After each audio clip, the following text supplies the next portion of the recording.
You are now listening to Vigilantes Radio, presented by the Only One Media Group. This is the people's choice for quality interviews, celebrities, and special guests. Hosted by Demetrius Dini Reynolds. Call in to join the mix at 701-801-9813. For the complete archive of episodes, visit onlyonemediagroup.com and be sure to like us on Facebook at Vigilantes Radio. We welcome all. Enjoy the show.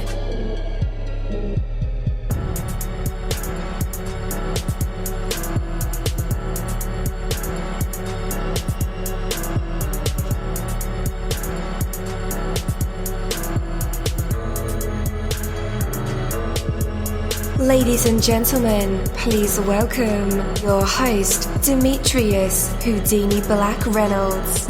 Enjoy the show. Hi guys, welcome to another awesome episode of Vigilantes Radio. I'm your host, dini-mussolini. I just want to ask you, what is important to you? If someone asked you to name the most important things in your life, what would you list? Your family, your faith, your health, your integrity, your career? It is a question that very rarely gets asked of us by other people. Yet, everyday life asks that question, and every day we answer. The answer is not in words, but in action. The actions you take on a daily basis speak louder than any claims you might make as, to the most important things in your life. The way you spend your time, the things to which you give your attention to, and the areas to which you commit your resources present a clear and undeniable picture of your true priorities. Are your priorities what you think they are? Look at your actions. Look at your results. Look at the life you built for yourself. Does your reality agree with your vision? Success and fulfillment come not from what we think would be nice, but from what we actually do hour after hour, day after day. Your life at this moment is an accurate representation of the things that have truly been important to you in the past, of whatever you have been committed to achieving. With that in mind, ask yourself, what's important to you now? Take that from me, dini-mussolini. That is my word, and word is bond. You're live in the mix. Let's get this started.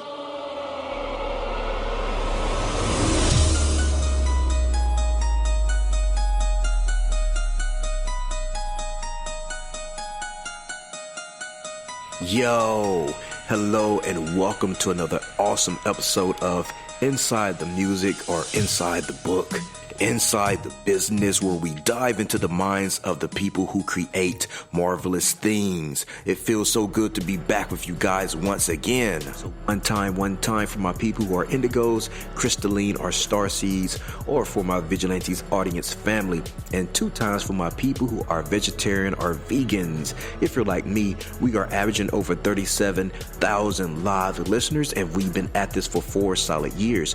I appreciate all you guys who've been rocking with the kid on this journey, and we are still evolving, baby. It is all because of you, most definitely. We are the people who have dedicated their lives to music, spirituality, business, literature, art, movies, and research in every aspect, and we want to allow you an opportunity to tell your story. Man, we've had celebrities on our show, from Grammy Award-winning artists to nominees to actors, comedians, CEOs, technology geniuses, visual artists, from authors to professors and aliens, or people who think they're aliens. It doesn't matter who you are or where you come from. Come on our show and talk to me. So check it out. To book your interview or just to share a real cool story, email me at vradio@onlyonemediagroup.com, and that's V as in Victor. I'm passionate about what I do, just as passionate about what you do, and together, yes, together, we can get your voice heard by the people who should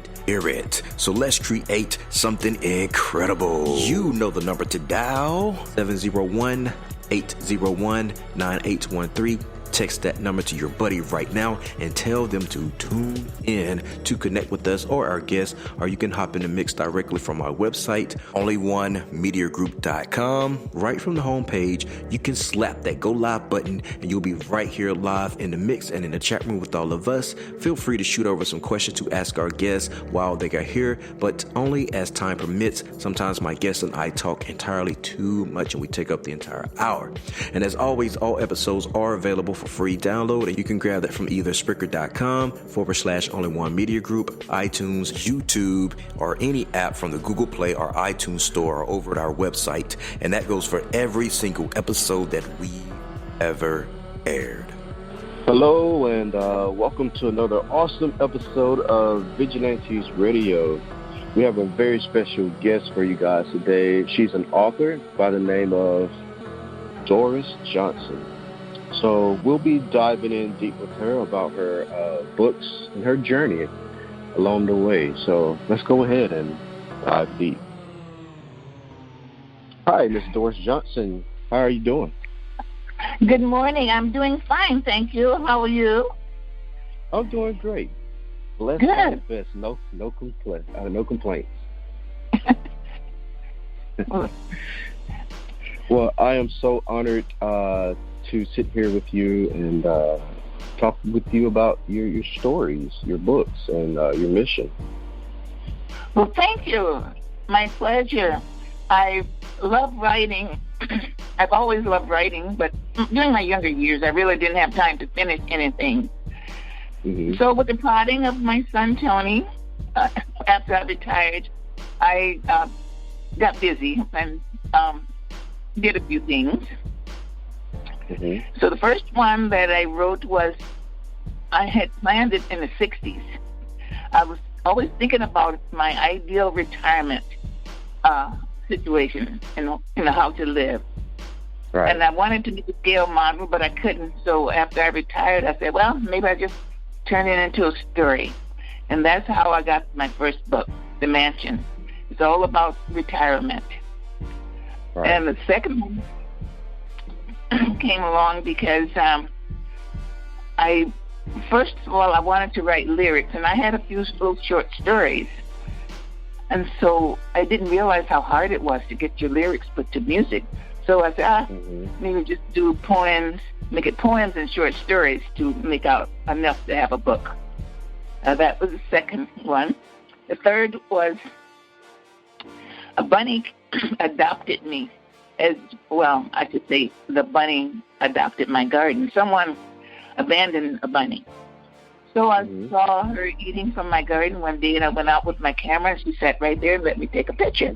So I knew she was not a wild one. She wasn't a cottontail. That's all we have around here, cottontails are wild.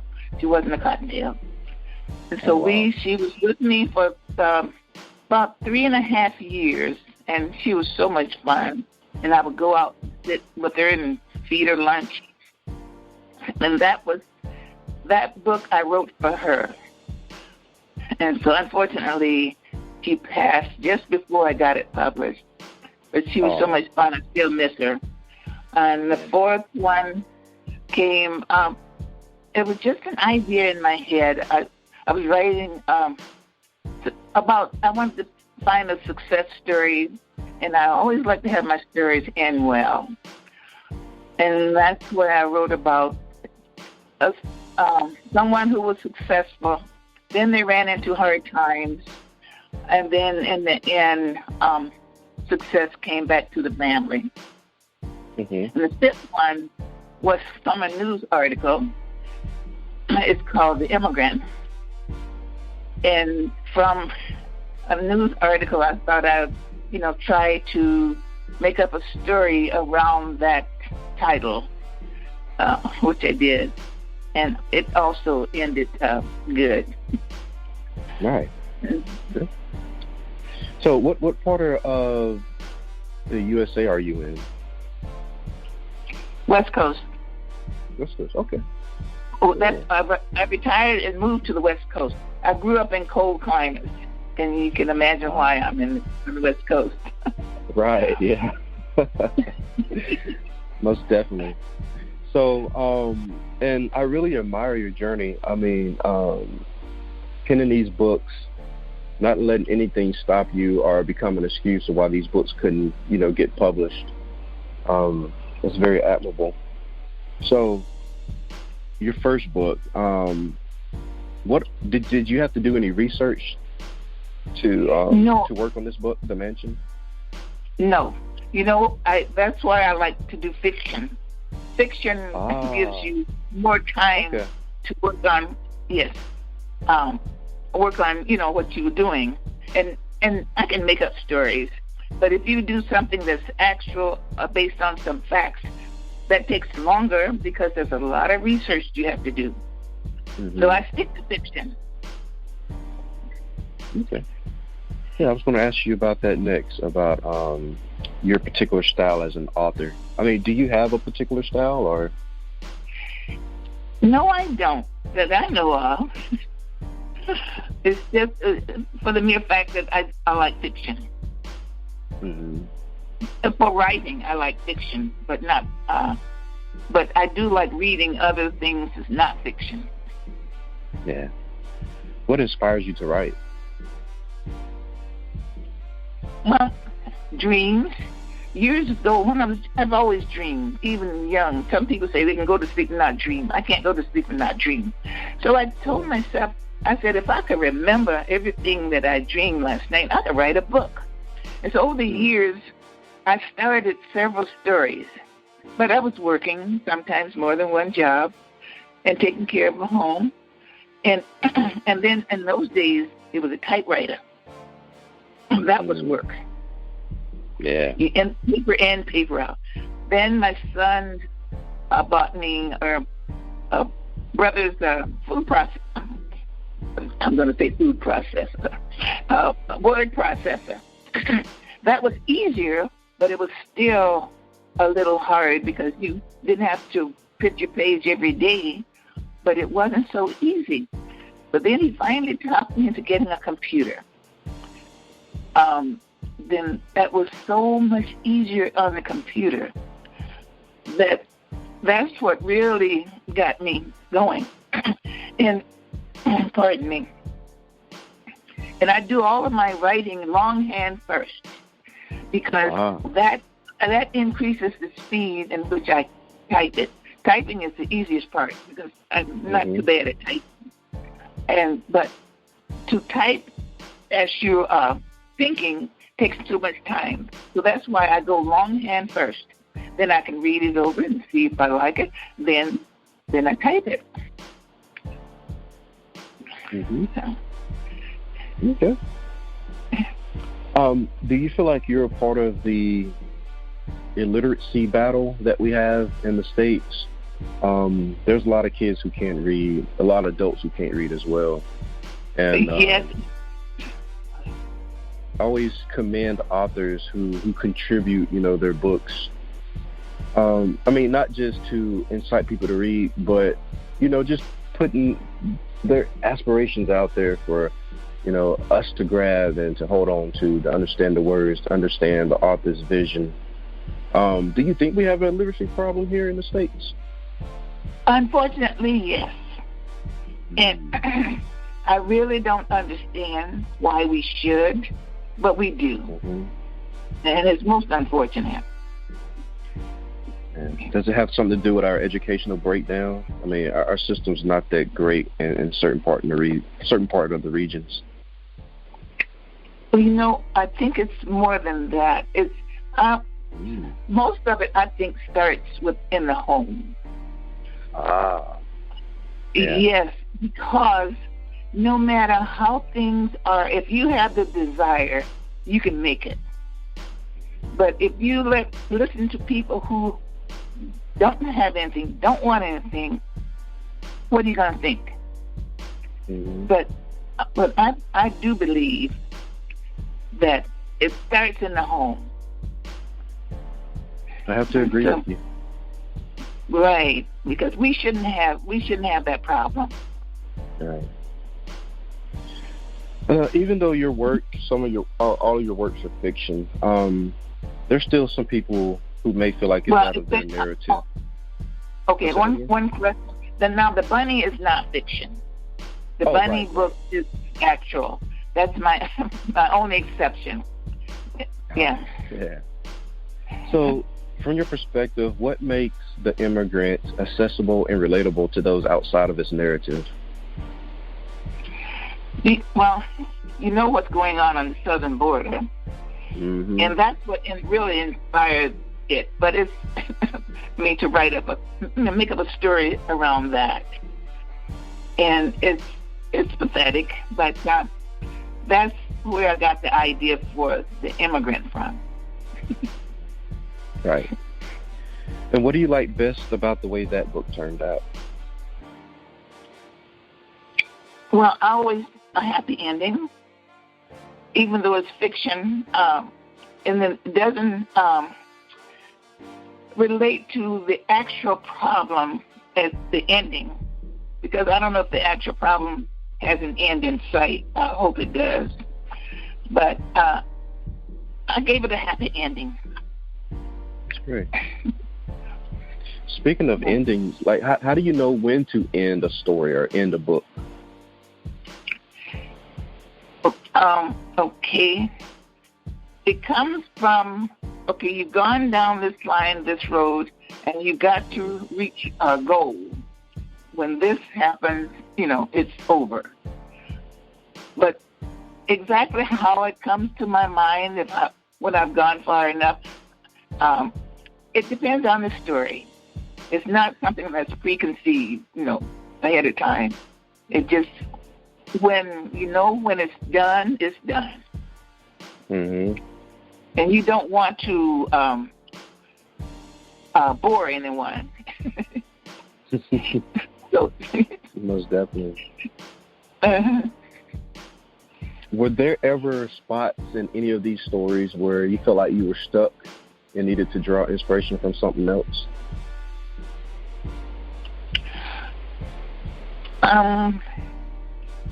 Not really stuck, but there were times, and since I do this in longhand, I can stop for a day or two or for as long as I want and think about the new path to take. But I have a goal, but I have to figure out how to get there in a logical manner. Right. Yeah. That makes sense. Mm-hmm. And I'm sure as you go through, or as you went through each book, 5 books now, that the next book will be even easier to write. What's next on the horizon for you? Well, I'm working on gathering enough information for a mystery. Now, I've been thinking about this. I've been thinking about it for 2 or 3 years. And my son's idea says, now, why don't you do a mystery? I said, okay, I'll try, but I can't find a subject that I can stretch in my mind long enough to have enough pages, like 40-something, 50 pages. So what I'm doing now is I said, maybe I'll just do short mysteries because, something has to come to an end sooner or later, and if you can't stretch it to make sense, then you have to quit. Mm-hmm. So that's my project now. I'm working on a mystery. All right. Okay. I love mystery books, actually. Oh, so do I. Yeah. It's my favorite genre. Mm-hmm. So, I'm sure that, time has changed, for a lot of authors. It's easier to get a book published with the internet age. Has anything about the internet surprised you so far? Well, I don't know about surprised me, but confused me, or what's some other words. But it's tough. But I'm fortunate is I have a son who has patience. He has taught me so much. And when I run into a problem, I just call him. And so he straightens me out. It's great to have a son like that. It is. It is. A wonderful asset. So this bunny that hopped into your garden one day, you never made it a house bunny? No, and I'll tell you why. Mm-hmm. I would go outside with her, and one day it was kind of rainy. So I said, come on the patio. Let's sit on the patio. So she came in, and as long I have an enclosed, screened-in patio. So as long as that door was open, she was good. But if you closed the door, she was very agitated, and she wanted the door open. So somewhere in her life, she must have been in a cage, and I wasn't going to do that to her. So she has the free range. She was known as the neighborhood bunny, but I had the only real garden on the block. So she spent a lot of time in my backyard. And she dug a burrow. She even taught me how to dig a burrow. She wanted. So I was going to help her with one. I had one way in and out. She changed it. She made another way out. They do not like to go in something and can't get out another way. Mm-hmm. So she taught me how to make a burrow for her. Nice. And so the mansion, retired singers find a new life in an old governor's mansion. Right. Sounds fun. Okay. Sounds familiar, you know. It was kind of interesting. A little bit different from my original idea, but it was. And I put the garden, and they have a garden, a community garden, and of course they have activities and stresses of being senior citizens. But it was fun to write, to make up that many characters. Did you find it hard? No, it wasn't really hard, but you wanted to make sure that you had the characters, just choosing names for the characters, Mm-hmm. I don't like to put in the names that I think might be someone's name. I never use anyone's name that I know. Yeah. Were the characters based off people that you did know?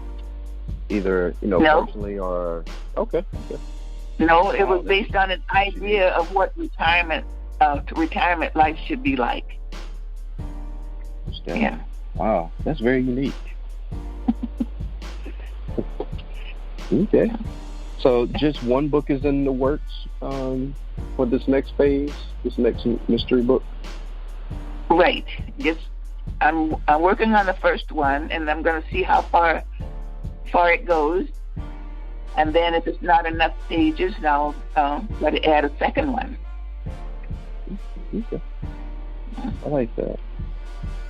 Kind of like a series, maybe? Well, no. If I could make like a series, I would have enough to make a regular-sized book. But that's if I have to end the mystery. Once you know the mystery, you got to quit, because I don't know how to extend that. But I don't know of a way to make a serial out of it, or a series, because but I don't know, somewhere down the line something might come to me. Who knows? Right. All right. So, last question for you. Now, I'm sure that you paced yourself when you were writing these books. Matter of fact, how long did it take you to get all 5 books done? Oh, over the years,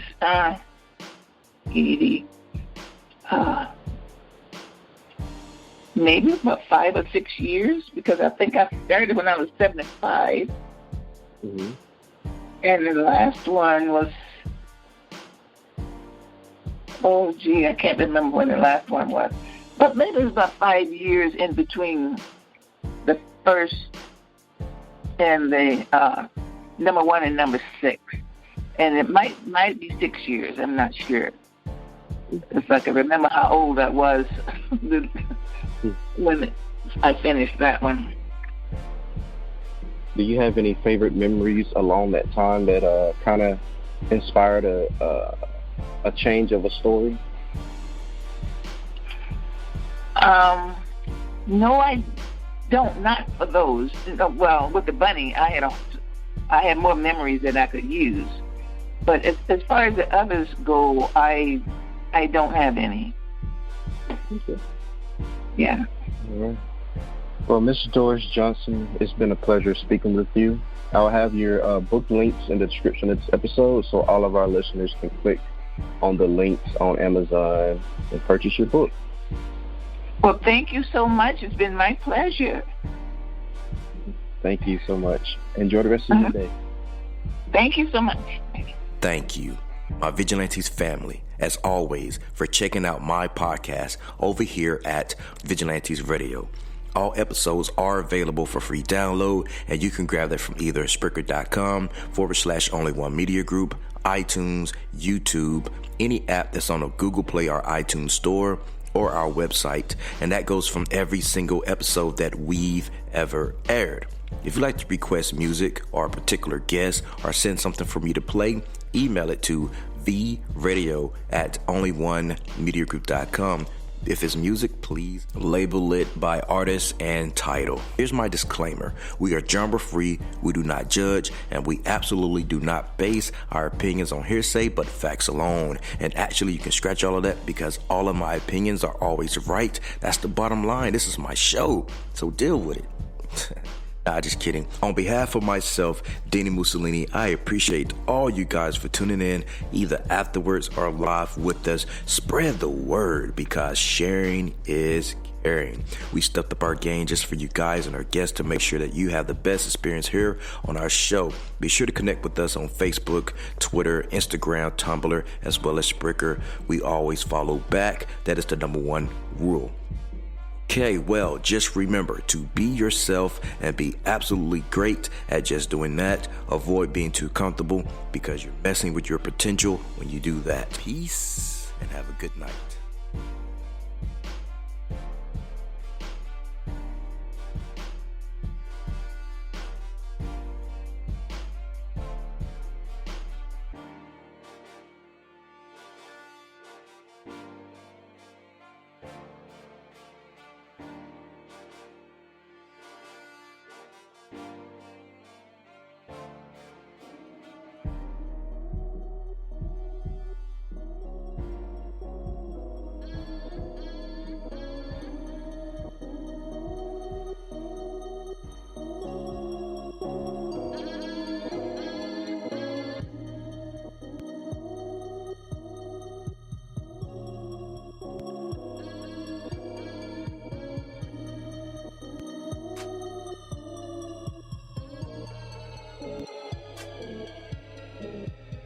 You are now listening to Vigilantes Radio, the people's choice for quality interviews, art, music, and hot topics. Hosted by Demetrius Houdini Black Reynolds of the duo No Longer the Hero. All episodes of this podcast are available for free download at www.onlyonemediagroup.com.